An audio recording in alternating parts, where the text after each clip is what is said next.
दोस्तों, योगिनी एकादशी के दिन चुपचाप गौ माता को खिला देना, ये एक छोटी सी चीज जीवन में आ रहे सभी संकटों से तुरंत आपको मुक्ति मिल जाएगी।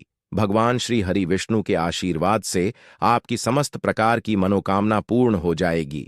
दोस्तों, हर साल आषाढ़ माह के कृष्ण पक्ष की एकादशी तिथि को योगिनी एकादशी का व्रत रखा जाता है। इस एकादशी के दिन व्रत रखने से और भगवान श्री हरि विष्णु की पूजा करने से व्यक्ति को मनोवांछित फल की प्राप्ति होती है।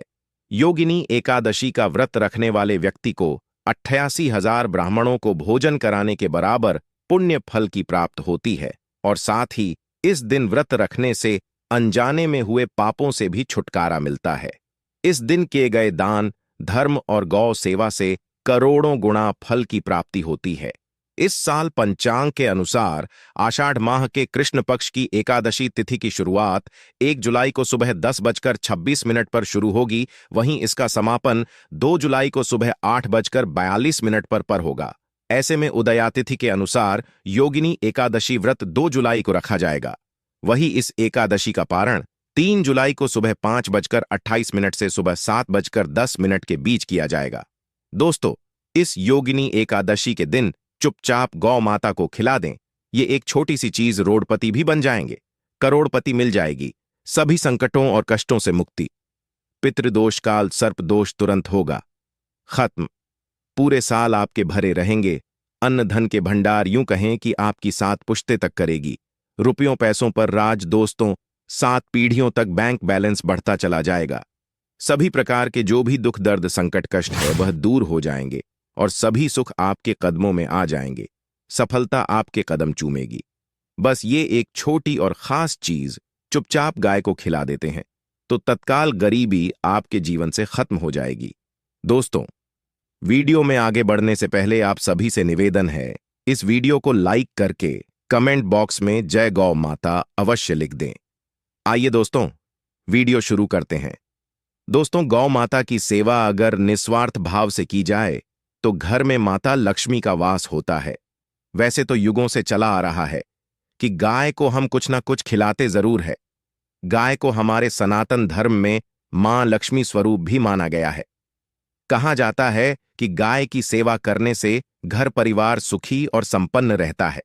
जिस घर में गाय की सेवा निस्वार्थ भाव से होती है, उस घर में माता लक्ष्मी जी की कृपा हमेशा बनी रहती है, और जिस घर में गाय की सेवा नहीं होती, उस घर में अचानक से किसी भी प्रकार की वहां पर विघ्न बाधाएं आती रहती हैं।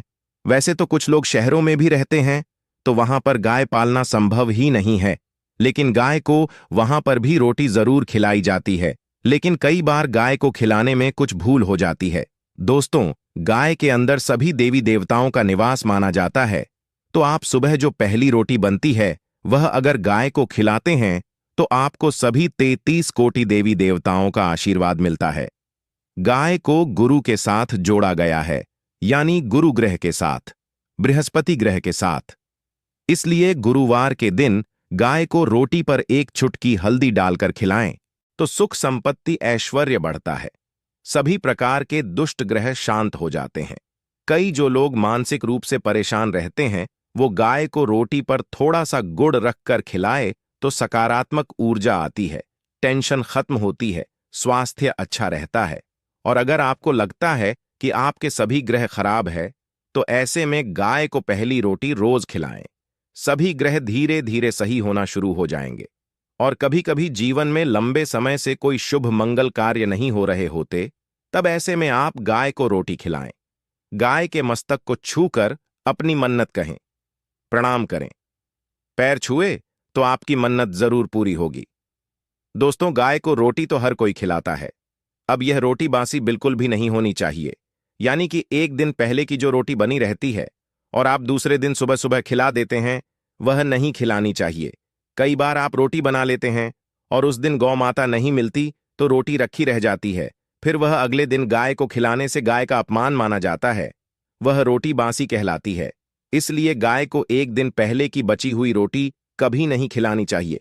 सड़ी गली चीजें, खराब चीजें गाय को कभी ना खिलाएं, इससे घर में परेशानी आती है।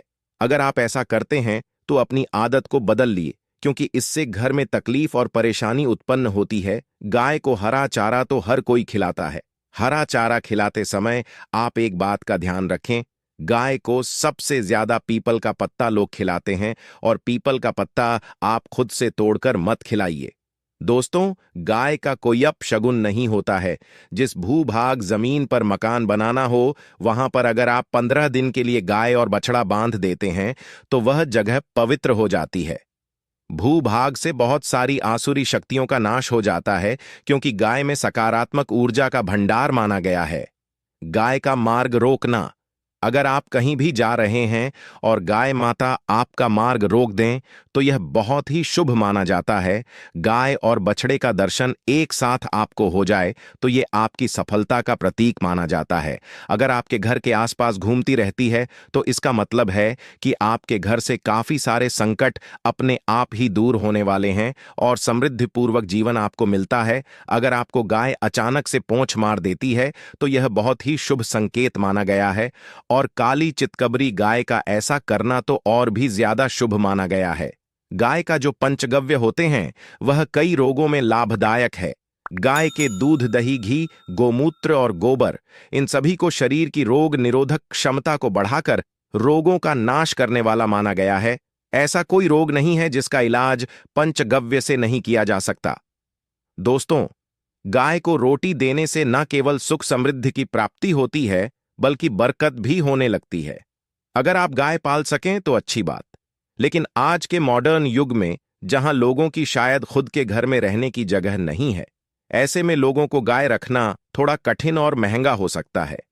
ऐसे में आप गौ माता को रोटी दें। गौ माता को कम से कम रोटी देकर के आप सुख समृद्धि को प्राप्त कर सकते हैं। आपके घर में बरकत होने लगती है। हमारे बुजुर्ग हमेशा से कहते हैं कि गाय को रोटी खिलानी चाहिए, लेकिन समय स्थिति के चलते गाय की सेवा हर कोई नहीं कर पाता। लेकिन कम से कम रोटी तो आप खिला सकते हैं।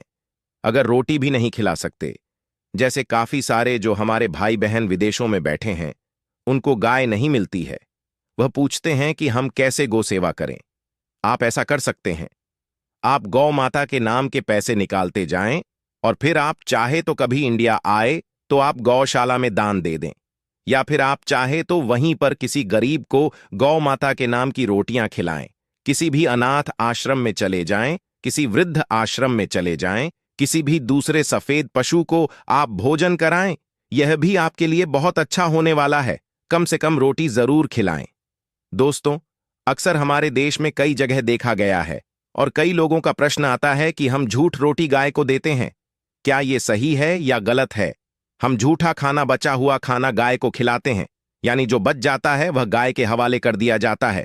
तो आपको बता दें दोस्तों, रामायण काल में गौमाता को एक श्राप मिला था। उसी की वजह से आज उनके साथ ऐसा हो रहा है।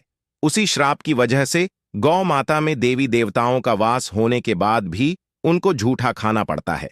यहां तक कि पॉलीथीन भी खाते हैं। हालांकि ये किसी भी लिहाज से सही नहीं है।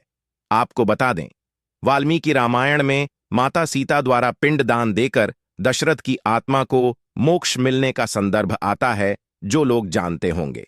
वह जानते हैं कि वनवास के दौरान भगवान राम, लक्ष्मण और सीता पितृपक्ष के दौरान श्राद्ध करने के लिए गया धाम पहुंचे। वहां श्राद्ध कर अपने के लिए जरूरी सामग्री जुटाने लगे। राम और लक्ष्मण तो चले गए और सामान लेकर नहीं आए। इधर दोपहर हो गई। पिंडदान का समय निकलता जा रहा था। सीता माता घबराने लगी। तभी दशरथ की आत्मा ने पिंडदान की मांग कर दी। अब गया जी के आगे फल्गु नदी पर अकेली सीता जी मुश्किल में पड़ गए। उन्होंने फल्गु नदी के साथ वट वृक्ष, केतकी के फूल और गाय को साक्षी मानकर बालू का पिंड बनाया और अपने स्वर्गीय ससुर राजा दशरथ के निमित्त पिंडदान कर दिया। थोड़ी देर में भगवान राम और लक्ष्मण जब लौटे तो उन्होंने कहा कि इस समय निकल जाने के कारण मैंने पिंडदान कर दिया। बिना सामग्री के पिंडदान कैसे हो सकता है? इसलिए राम जी ने सीता मां से प्रमाण मांगा। तब सीता माता ने कहा कि जो फल्गु नदी की रेत है, केतकी के फूल हैं, गाय हैं और वटवृक्ष है, जो मेरे द्वारा किए गए श्राद्ध कर्म की गवाही दे सकते हैं। इतने में फल्गु नदी, गाय और केतकी के फूल तीनों इस बात से मुकर गए। उन्होंने कहा, सीता मां झूठ बोल रही है, सिर्फ वटवृक्ष ने सही बात कही। तब सीता जी ने दशरथ का ध्यान करते हुए उनसे ही गवाही देने की प्रार्थना करी। दशरथ जी ने सीता मां की प्रार्थना को स्वीकार करके घोषणा की कि ऐन वक्त पर सीता ने मुझे पिंडदान कर दिया। इस पर राम आश्वस्त हुए, लेकिन तीनों गवाहों द्वारा झूठ बोलने पर सीता जी उनसे क्रोधित हो गईं और उन्हें श्राप दिया।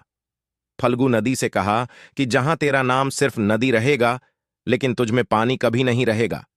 इस कारण आप भी जानते होंगे, जो लोग जानते हैं। फल्गु नदी आज भी गया में सूखी ही रहती है।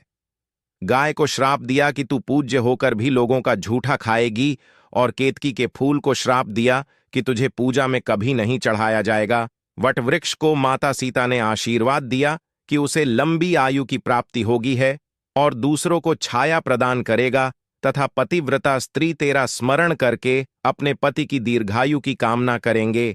यही कारण है कि गाय को आज भी झूठा खाना पड़ता है। केतकी के फूल को पूजा से निषेध बताया गया है। फल्गु नदी के तट पर जल नहीं है। सीता कुंड में पानी के अभाव में सिर्फ बालू या रेत में ही पिंडदान किया जाता है। दोस्तों, शास्त्रों के मुताबिक गौ माता में सभी देवी देवता निवास करते हैं। 33 कोटि देवी देवता और पितरों का निवास होता है। अगर आप भी किसी मंदिर में नहीं जा सकते, पूजा पाठ नहीं करते हैं, कहीं जाकर के ग्रह दोषों का उपाय नहीं कर सकते हैं, तो आपको गाय को एक रोटी जरूर खिलानी चाहिए। दोस्तों, अक्सर कहा भी जाता है, पहली रोटी गाय को अगर कोई मनुष्य खिलाता है तो वो दुनिया के सारे सुखों को प्राप्त कर सकते हैं। आपने अक्सर ही सुना होगा कि रसोई में पहली रोटी जो भी बने, गाय को दे देनी चाहिए। हर रोज गाय को एक रोटी देने से आपके जीवन के सभी दुख दर्द दूर हो जाते हैं। खाना बनाते वक्त हमेशा पहली एक रोटी गाय की निकाल दें। इसके बाद ही परिवार के बाकी सदस्यों के लिए आपको रोटियां सेंकनी चाहिए। कोशिश करनी चाहिए कि गाय की उस रोटी में थोड़ा सा हल्दी मिला दें। इससे गाय को रोटी खिलाने का अपार फल प्राप्त होता है। अगर गुरुवार का दिन हो तो आटे की एक छोटी सी लोई बना लें और उसमें हल्दी मिलाकर गाय को खिला दें। आपके जीवन में शुभता आती है, वैभव आता है, धन संपत्ति का वास होता है। आप जो भी हासिल करना चाहते हैं जिंदगी में, तो आप देखेंगे कि तुरंत आपको मिनटों में वह हासिल जाता है। इसी तरह से आपको नमक का एक उपाय बताते हैं, जो इस एकादशी के दिन आप सभी को जरूर करना चाहिए। दोस्तों, नमक के बिना तो हर स्वाद अधूरा है, और साथ ही साथ अगर नमक ना हो, जीवन में तो स्वाधीन हो जाता है। जितना हम खाने में नमक को इम्पोर्टेंट मानते हैं, उतना ही ज्योतिष में नमक को इम्पोर्टेंट ही माना जाता है और इसे कर्ज की वस्तु माना गया है। किसी का नमक खाने का अर्थ क्या होता है? उसका कर्जदार होना आपने सुना ही होगा। नमक का कर्ज अदा करना है। इसलिए अगर आप जीवन को सुगम बनाना चाहते हैं, सरल बनाना चाहते हैं, तो नमक का एक आसान सा प्रयोग आपको आज हम बताएंगे। आप देखिए कि कितने आपको पॉजिटिव परिणाम मिलते हैं, और इतना आसान है कि इसके लिए आपको अतिरिक्त मशक्कत करने की कोई जरूरत नहीं है। सिर्फ आपको अपने घर में बनी सबसे पहली रोटी लेनी है और उस पर थोड़ा सा नमक रख दें है। अब आप पूछेंगे कौन सा नमक रखें, तो सबसे बेस्ट है आप सादा नमक, डेली वाला नमक, सफेद नमक जो भी है वो रखें। काला नमक नहीं रखना है, आपको सफेद नमक ही रखना है, तो नमक रख दे। और फिर इस रोटी को किसी कपिला गाय को आपको दे देनी है। कपिला गाय यानी सफेद रंग की गाय को आपको खिला देना है। अगर आपको सफेद गौमाता नहीं मिलती है तो आप ये रोटी किसी भी गाय को खिला दें, मगर यदि आपको कोई ऐसी गाय दिख जाए, सबसे पहले सफेद गाय को ही खिलाना ही प्रेफर करें। आपको बता दें दोस्तों, ये उपाय आपकी हर समस्या को जड़ से दूर कर देता है। चाहे आपके घर में किसी भी प्रकार का क्लेश हो, कोई पारिवारिक वाद विवाद हो, इस उपाय को करके आपके घर में सुख समृद्धि का वास होने लगता है।